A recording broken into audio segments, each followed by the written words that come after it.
afternoon again, Jeremy. Afternoon, Brad. Jeremy, in the previous interview, we talked about the completion of the mandate. You are going to work with that mandate, and basically your strategy in the implementation is long-term.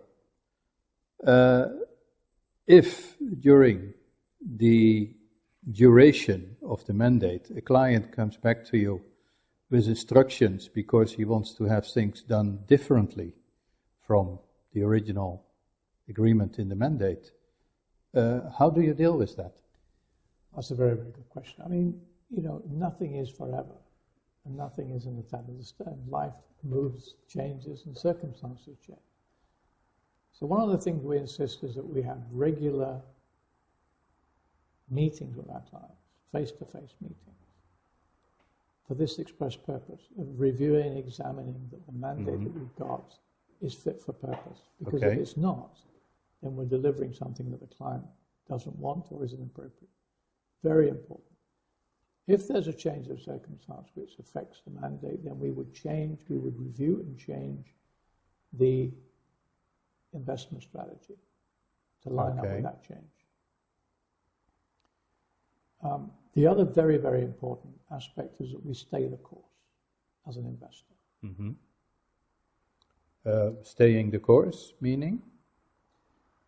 Well, behavioral science and making the wrong decisions for the wrong reasons is one reason why many people are unsuccessful with their capital in the market. Emotion and circumstances very often lead us to make the wrong decision. So we have an emotional approach to it, which helps tremendously. And the most important, it's no earthly good having all the previous elements correct that we've discussed.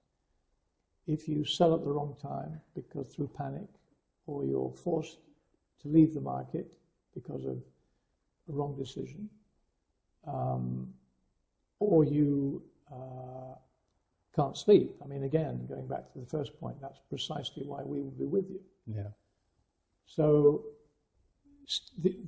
most investors don't stay the course. Institutional investors and private, they panic and they get out just at the wrong time when they should be staying in and staying with it. We're all human, we're emotional creatures. So does that involve very often anxiety? Of course. Does it involve heated discussions, perhaps with our wives and people around us, they're revising it? Yes, of course it does.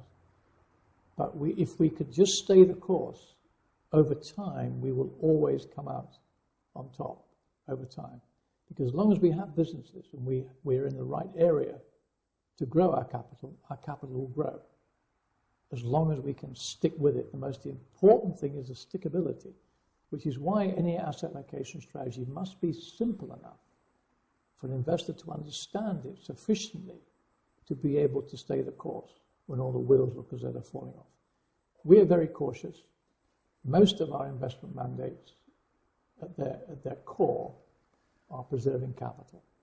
And so we have a very balanced, cautious approach where we would hope that in market crises, and we've back-tested our investment portfolios to times of crisis, the last 50 years, and they would have stood up.